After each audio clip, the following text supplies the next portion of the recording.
there's no support systems for when you're in women in trenches. music, really, for songwriters, for producers, for artists, for independent artists, for sound engineers, all of that. Like, there's no support for women and mums doing these jobs. There's no work experience, there's no guidebook, and every child is different. Yeah. So how can you prepare for something that you just don't even know what they're going to be like? You go through pregnancy and whatever, and for the first time you're like, what the hell, is this meant to happen? Is this meant to happen? What's going on?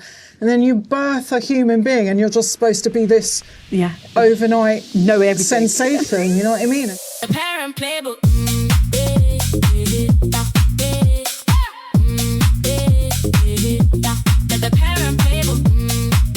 Hey everyone, and welcome to the Parent Playbook by Tribe. And I am your host, Nyah. If you are looking for a parenting podcast that's going to give you great tips and, you know, keep it all shiny, then this isn't a podcast for you, because we keep it really real, we keep it authentic, and we tell you the truth. There are a few swear words sometimes, so, you know, you might want to take your little ones out of the room. Today, I'm joined by a guest I've been trying to get for 5 years. And I'm not joking, like literally 5 years. I think it started out on the lives, and we just never ever got there in the end due to her busy schedule. But I'm really excited because we've got her here today. If there was a studio audience, this will be the time they start screaming. And we're introducing Nikki! Hi. Would you like to introduce yourself, my darling? Hi, I'm DJ Nikki Beatnik. I'm a DJ, producer, songwriter from London. I'm also an entrepreneur. I've got multiple businesses. I music direct. I've toured the world DJing. I've been to 70 countries, 6 continents. I'm Khaleesi's official DJ. I have been for about 20-something years. And what else? I run a bunch of parties. I've contributed a lot to club culture in London, run parties since I was 17, started running raves back in the day. DJed my first club before I was even legal to be in clubs. Run raves my whole life. And at the moment, I've got a very successful party called Mums at Rave, which is a day party for women and mums, which has been going 7 years and had 100 million views on socials. And she's a mum and a wife. Oh yeah, I'm a mum. That's what I said. Yeah, and she's a mum and a wife. The mum part is the most important bit. Okay, I just forgot about that for a second.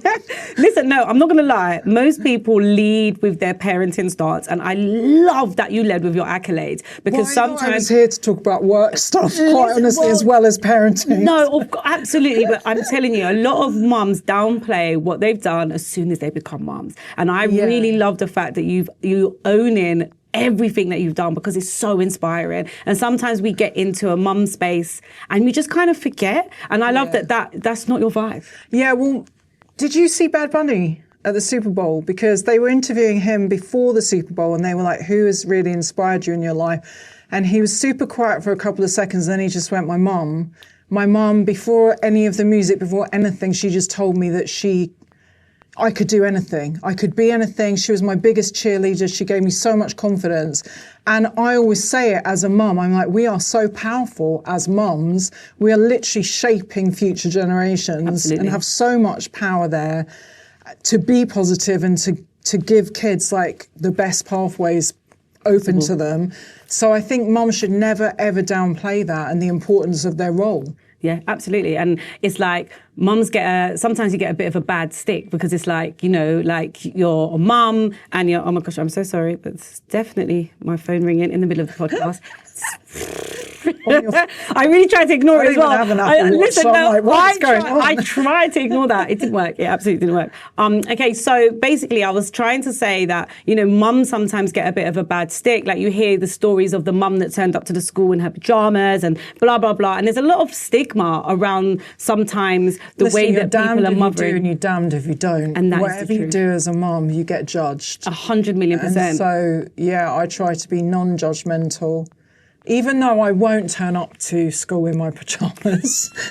I won't. I just refuse. Yeah. But if that's your thing, knock yourself out, girl. Yeah, get your pajamas on, get your finest silk pajamas, whatever you want. But you said something really important. It's like, as a mum, we're giving birth and we're shaping the world. The children that we are birthing and raising, they are the future of what is to come. So we do have an amazing, important job. And sometimes it is just seen as just mum. And it really ain't. Not at all. And there's a lot of problems at the moment. The world's very chaotic. And sometimes I just think, this would be solved if your mum just told you, stop being a bully and, fix up.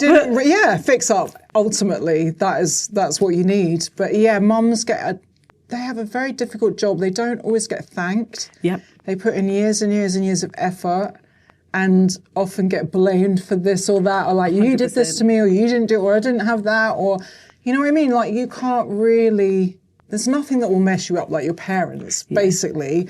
But what we're trying to do is mess our kids up the least. Yeah. A little bit less than we were messed up. Yeah.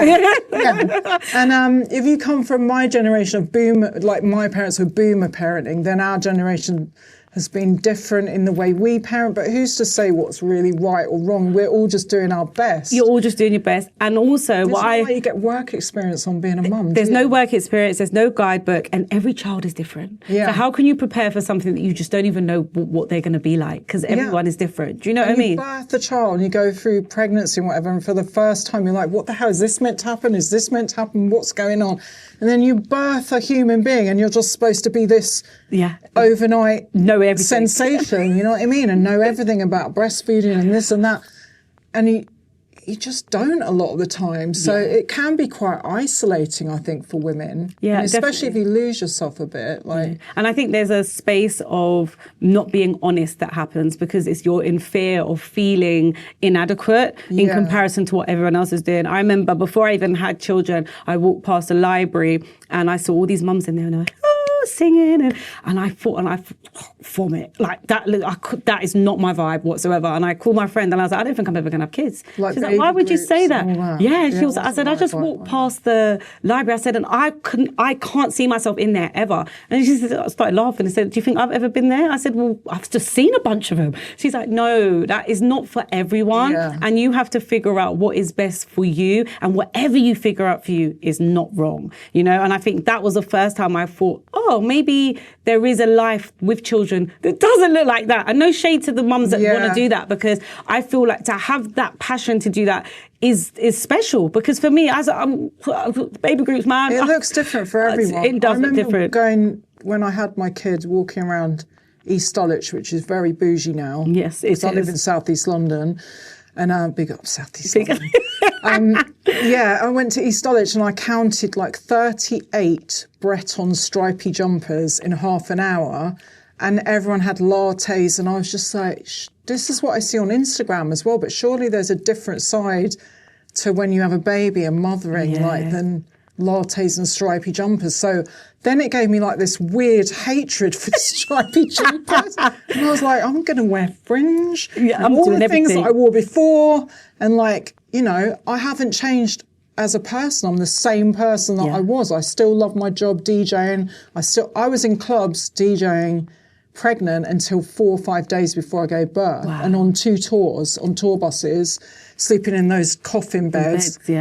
Pregnant, and hopping up on stages and stuff, like 8 months pregnant. Wow. And taking pictures and video, because I was like, I never really had these examples in music. And as a woman, you want to see it. There was only like a couple of people. I remember Nena Cherry being pregnant and on stage. I remember Mel from All Saints. And now there's more, like Rihanna's done a lot. Yeah, they've changed Little Mix. But even they were like, oh, this is pioneering. Yeah. They're on stage pregnant. It's crazy. I feel like coming from the music industry myself, there was a real, I don't know, an overwhelming thing of don't get pregnant. Yeah. Because as soon as you get pregnant, you're rubbed out completely. Yeah. And it is different now.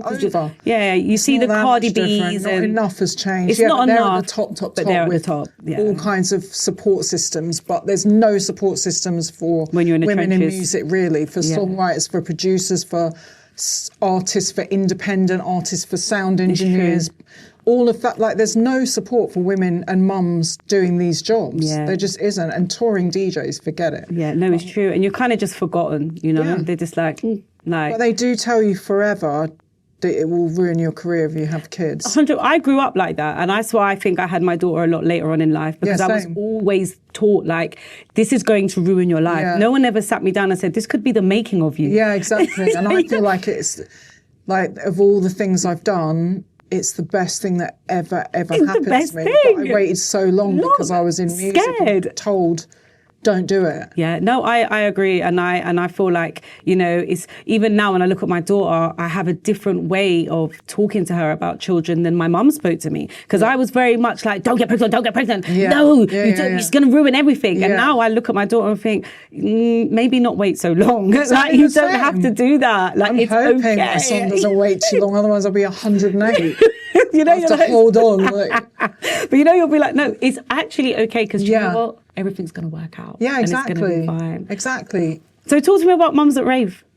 One of my best friend Danielle, she does not let a Mums at Rave go by. Yeah, okay, she's planning her outfit as she walks out the door. She's probably planning her outfit for the next one. So talk to me about that where it came from. It's an amazing movement. It is not just for mums, but primarily Mums at Rave, because of a lot of the experiences I've had as a woman DJ and a woman in music, and what we were talking about, and the fact that mums are pretty sidelined, and even getting any kind of support when you're a woman in music is hard, but it multiplies when you become a mum. And then as I was talking about these experiences, I know from doing panel talks with Mums at Rave as well, women across all industries feel like this, or they might get made redundant, or their boss isn't very understanding about leaving for school runs or childcare or things happening. So I realised it's a pretty universal thing, but I knew how to affect people via the rave and via DJ, and I've always run clubs. So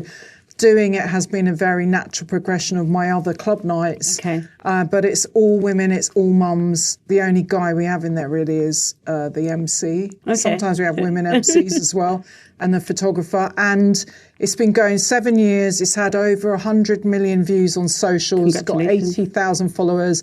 I've had women come from all over the UK to come and rave. By the way, it's between 2 and 6 p.m. Lovely. And we don't play traditional mum music. Okay. We play everything from hip-hop, you'll hear DMX, you'll hear everything. New hip-hop, old hip-hop, house, garage, jungle, drum and bass, bashment, you name it, it's in there, even some soca. Okay. You will hear all kinds of genres, but just not what you would expect mums to be. And you've never seen anybody rave as hard as a mum with a Saturday afternoon free. It's mental, and it's from 2 o'clock. There's no like warm-up, it's just straight in there. Straight in from 2 o'clock. I could play jungle at 2 and they'll be like, yes. Yeah, it's like, and from the videos, it's like you wouldn't even attribute these people to being mums. They just look like fierce, sexy, hot and that's women the other thing. having like, a great time. Up, show out. This is the one place you can come. Even if you want to get the tube, you can come and get changed in the loo. We'll all help. So there's a real community vibe to it. I've worked really, really hard on the social because we started from scratch to build up to 80,000, all organic, all posting. Like sometimes I post 3-4 times a day and like 25 stories a day. Sometimes I'm up at 5, 6 a.m. doing content. Okay. It's been a real labour of love. And the more that I did, when I came back after, because I wasn't sure if I wanted to carry it on in lockdown, I didn't really see where it would go. And then I did the first one back.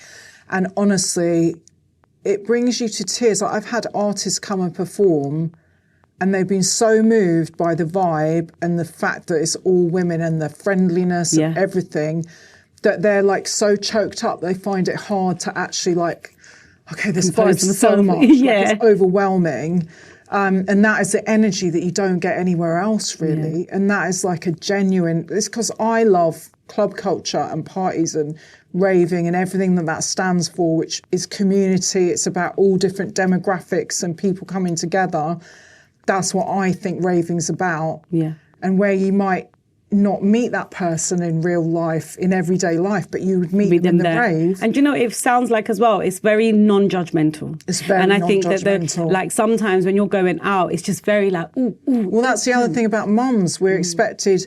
Imagine you have a kid at 20 and then people are like, well, you shouldn't be going out now. You need to your life's over. Relax yourself and stay at home. And you're like, why? Look after your kids. So that is another thing that I really, really, the message of Mums at Rave is to smash those stereotypes of mum life, to smash all the expectations and give yourself grace and have a whole afternoon, a whole day where you can even come on your own. Loads of people come on their own and meet new people.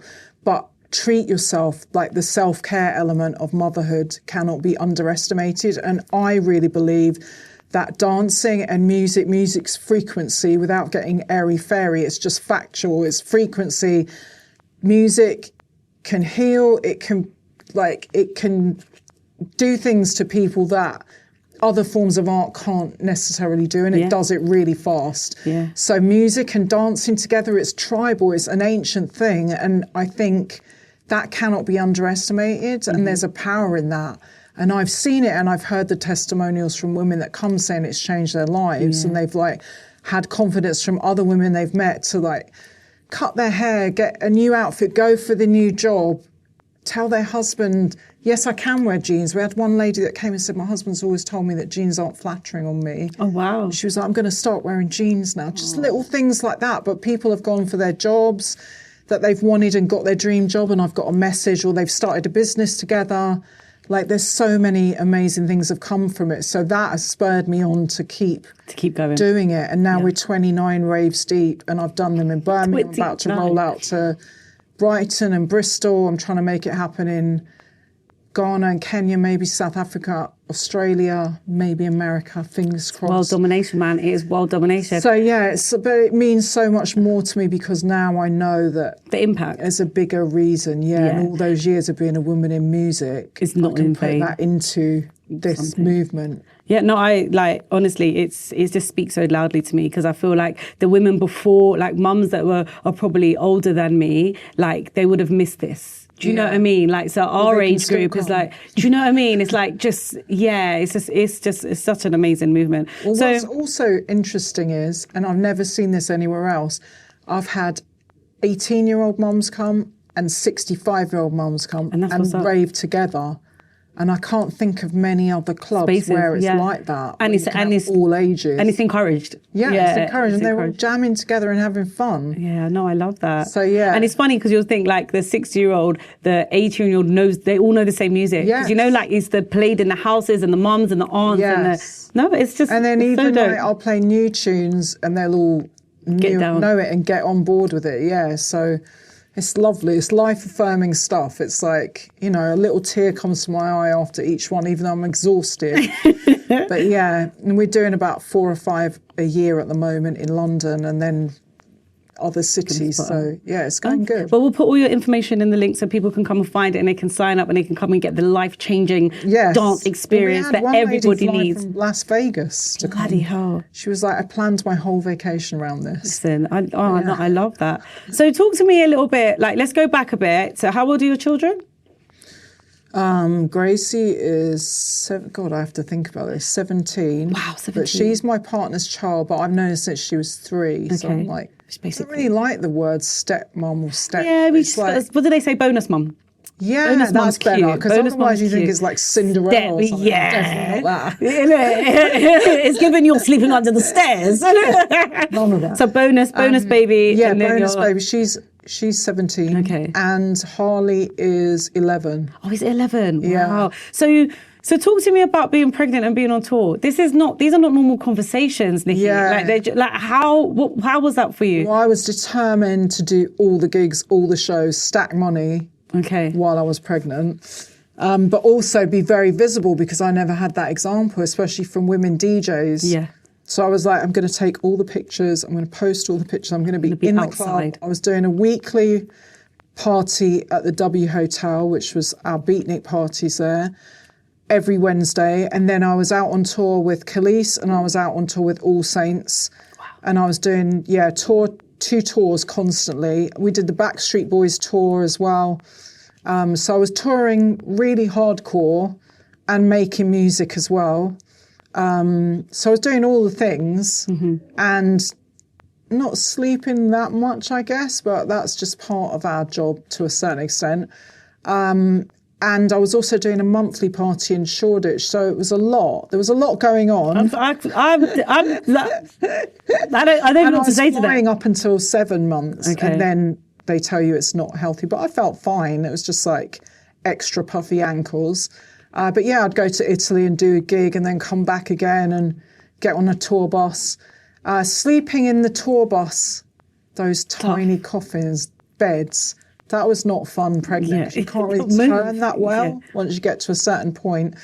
And then I remember, I think it was about a week before I gave birth, I was doing a gig in Manchester with All Saints.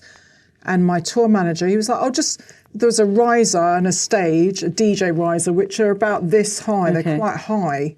And they put you in the middle and then the artists are at the front. And he was like, I'll just hop up there and sound check. And I was 8.5 months. No, it was more than that. Yeah, it was about a week before I gave birth. Oh, my days. And I felt really bad all of a sudden.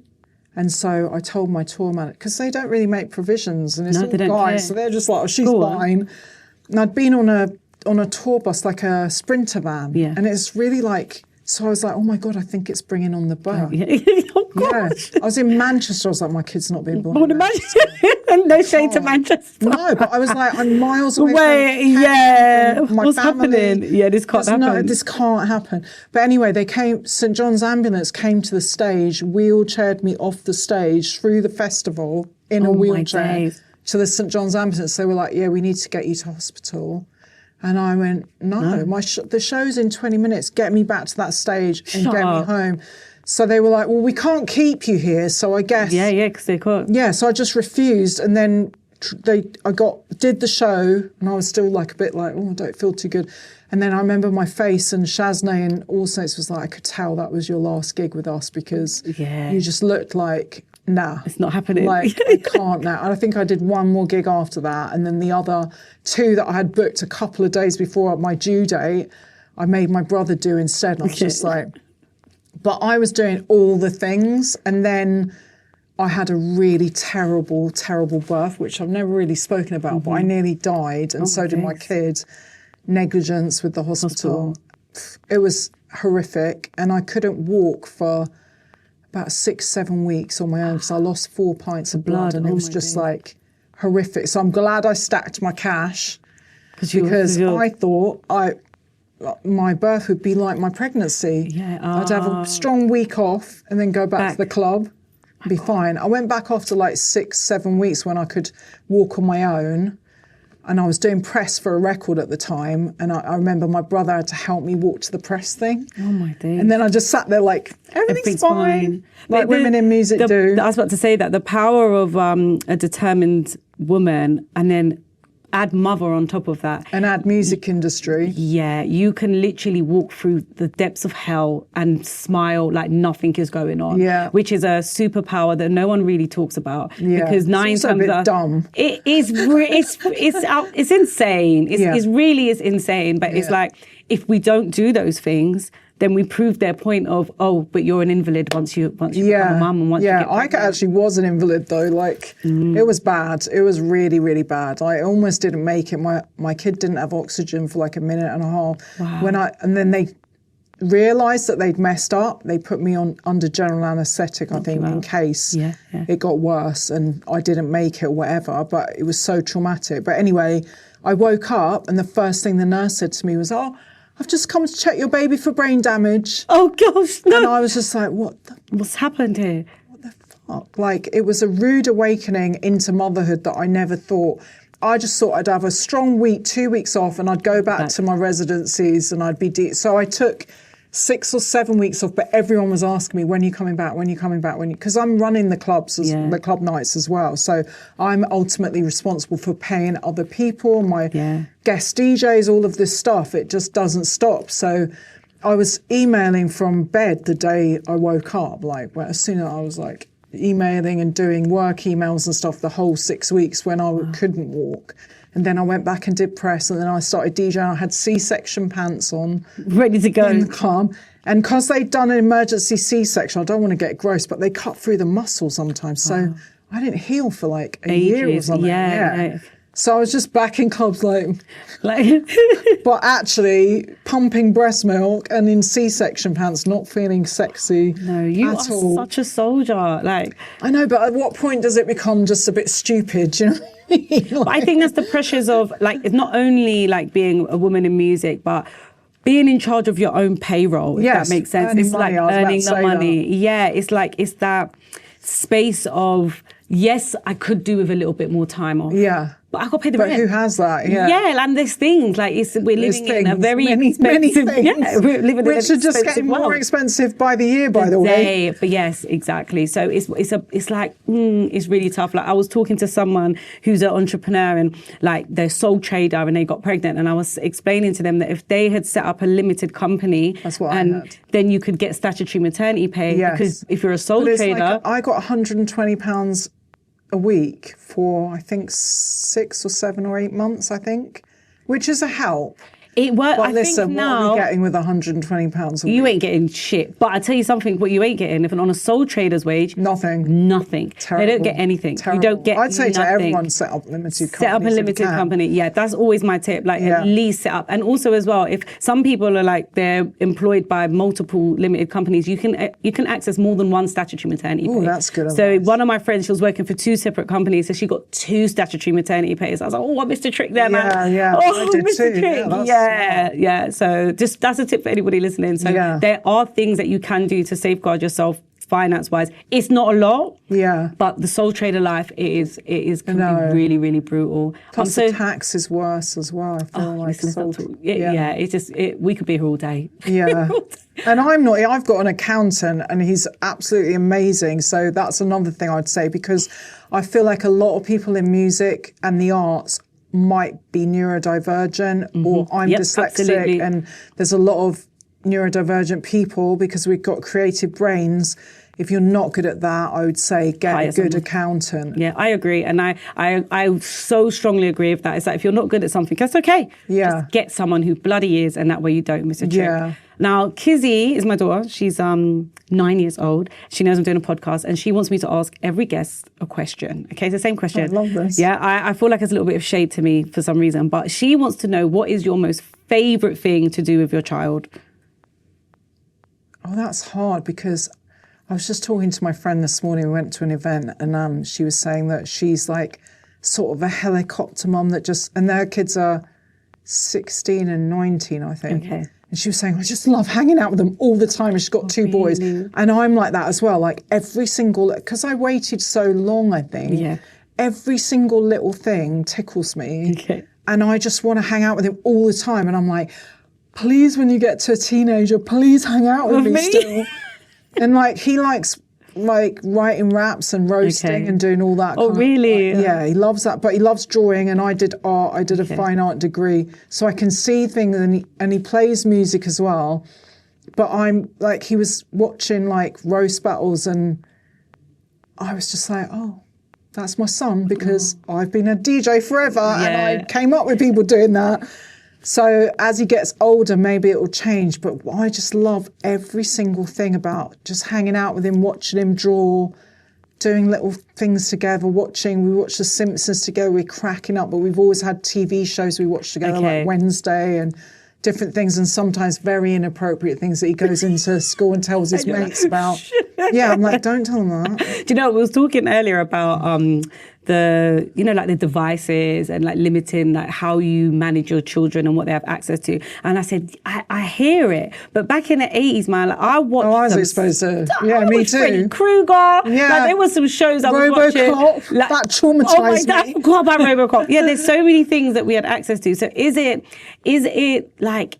I try not to be overly protective. I was about to say that. Is it fair to be overly protective? No. Or do we need to have them... Listen, they need to learn a little out of bit. a car when I was 6 years old, Oh, because my there was days. no seatbelts in those days. Yeah. And the first time I went to New York, this is how old I am, I was at art college. I was about 17 or 18. You could still smoke in the plane. So we were all up the back smoking cigarettes. And my days. no one ever checked an ID. We rolled to the Tunnel and the Limelight Club and frigging Paradise Garage and all these places.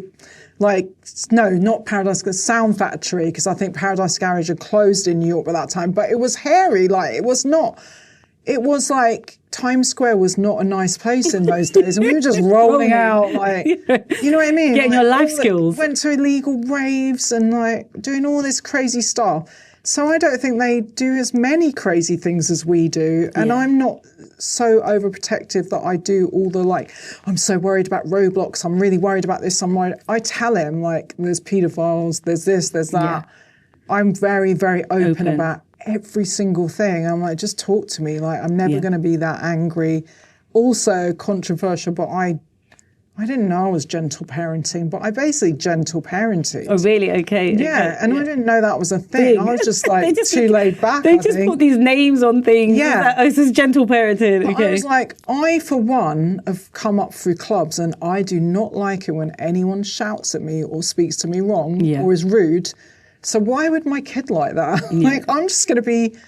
He knows I've probably got a lot more boundaries than a lot of other parents, and he knows that I'm not the one. Okay.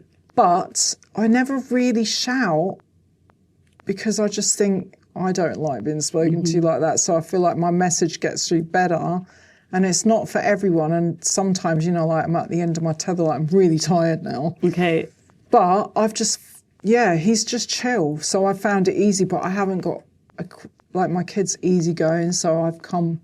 You know, I've had it a little easier, maybe. Yeah, but also I feel like children are definitely a reflection of their parents and their environment that they're around. And if you are chill and you're easygoing, then that's probably how they're going to be. Yeah, he's seen me lose it at other people, and then he's like, it's scary. He's like, crazy. Oh, yeah. 2003 me. It's like, no, I have it in me. I have it. Yeah. Oh God. So I'm like, I came up as a woman DJ in clubs, running clubs, with a crazy era where I had all women teams in the 90s, all women promoters, which they never got their dues, but we used to run clubs then. We had like good 2 or 3 drive-by shootings, like all kinds of crazy stuff. So like I've come up through that. I've seen everything. Like, I've worked with all kinds of people from all backgrounds, and I just feel like by the time I had my kid, I was ready and I was a better parent for it because I didn't have him when I was crazy, quite honestly. When you are the younger you are, it could have been different. Yeah, I probably would have been a very different parent and been shouting a lot more, but I was probably just exhausted. Yeah, just tired. Like, knock yourself out. So there's lots of talk online at the moment about the invisible load. How do you feel like you approach the invisible load? Mums, let's just say that. We end up being the default parent a lot of the time, and remembering the karate classes, the school runs, the non-uniform days, the what they like in their packed lunch, what they don't like, all of this stuff, and being on the parents' WhatsApp groups. Tell me about it. And I think as well, it's like there's a lot of... I don't like group WhatsApp. Oh, the WhatsApp group is insane because you're damned if you do, but you're damned if you don't. Like there's mums that are not in the group and they're like, oh, she's not in the group. So it's like, but I feel like the invisible load, even when you can have the best partner going, it's like you still have to figure out what to tell that person to do, community, like in the, do you know what I mean? Like when you're communicating. So it's like, yes, you're helping, but I still have to tell you, which means it's still in there. It's still a brain movement and it's still a function. A lot of that, I think. And there is. I mean, I feel like there's apps out there that can remind you should drink water, but there's no app out there to help us with the invisible load. Maybe you should make one. The math ain't mathing right now, you know? It's a lot, and I do feel like a lot of it falls to women and mums. And I don't really know what we can do about that apart from kicking arses and being like, here's Get a it list. together and running away. Yeah, memorise it and, you know, step up, do your bit. No, but I mean, there's probably a lot of dads out there that are default parents as well. But I just know from a lot of my experience and mums that mums are taking on a hell of a lot and working at the same time. Yeah. And that's why a lot of times they put their own happiness last. Yeah. And I've done it as well and put my own, prioritise myself last after everyone else. I do it all the time, like, you know what I mean? And so, you need to take time sometimes. Mine is going to the nail shop. Okay. So that's like your thing. 1.5 hours of, I don't have to talk to anyone. I don't have to do any social media. Yeah, you can just I don't have to be mum. I don't have to be wife. I don't have to be I'm just getting my nails done in luxury. And then if I'm bawling, I'll go and have a massage at the Thai spot. But it's the best. I've been to all the spas all around the world.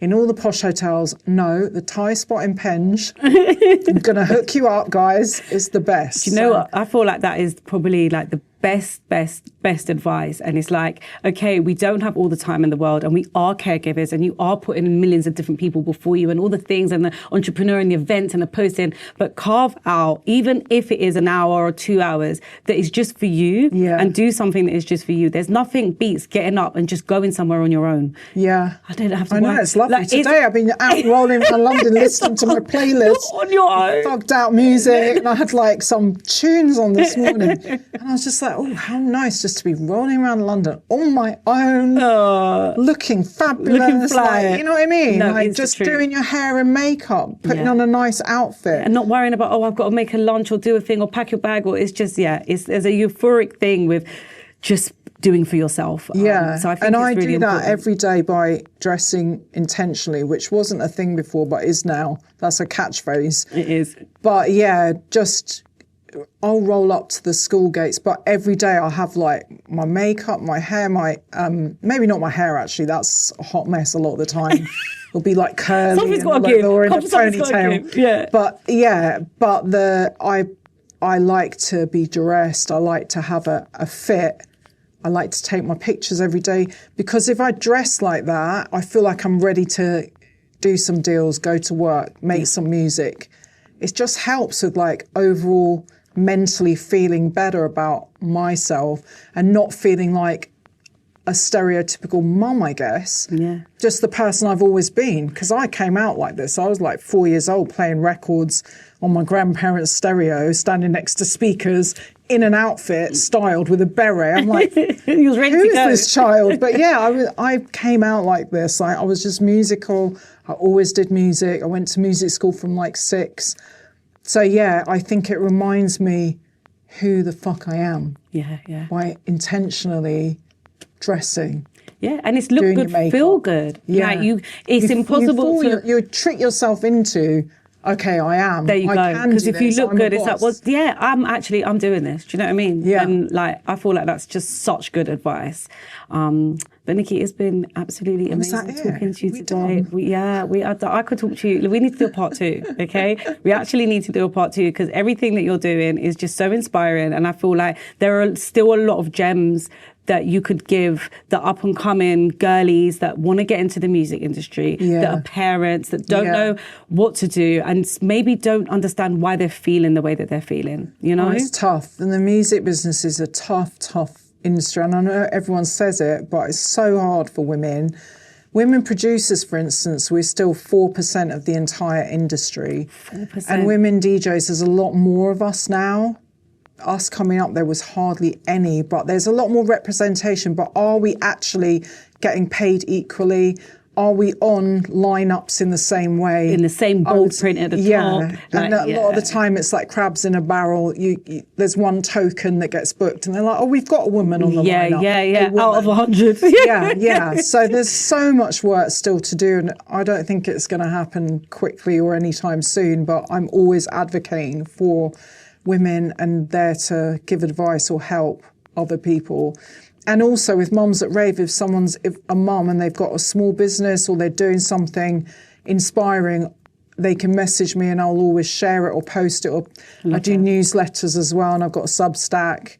I've got all the things, the TikTok, It's everything. all the things. All the things. Oh, I love that. I'll always put other people on as well, like post about them in stories or say, look, here's a discount, you can get this or you can get that. So, always reach out if you need help or advice. Oh, I love that. Well, thank you. Thank you so much. No worries. And as I said, we're definitely going to have to sit down again. This is over Thanks for too having soon. me. Oh, no, you're more than welcome. Guys, this is the Parent Playbook by Tribe, and you just heard some of the most authentic gems from Nikki herself. So if you are a young mum, or an old mum, medium mum, whatever the mum, and you are into music, there's living proof that you can do it. And there are safe spaces where you can reach out, ask some questions, get some advice and get some help. So thank you for listening and watching, and I'll speak to you soon.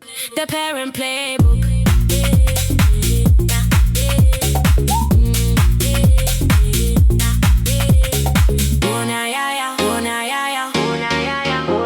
The Parent Playbook.